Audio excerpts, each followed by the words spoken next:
اللي يكلموني عن موضوع اللاعب، صحيح اني ما ذكرت اسمه بس الناس يعرفوه.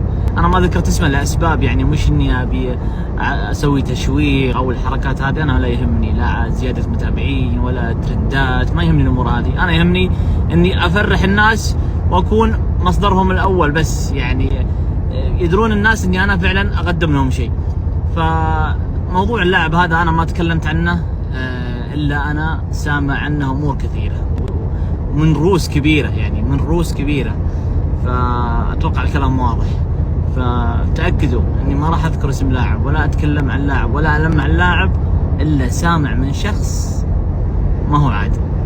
الكلام اللي وصلني حرفيا عشان ما الف وادور معاكم وانا ما احب اللف والدوران، الكلام اللي وصلني انهم حاليا يتناقشون في الامور الماليه، يعني وان شاء الله ان الامور تمشي. ترى الامور ماليه فقط، يعني النقاش في موضوع اللعب هذا تناقشوا، يعني تكلموا معاه، تكلموا مع النادي، وتكلموا هم بينهم كلام.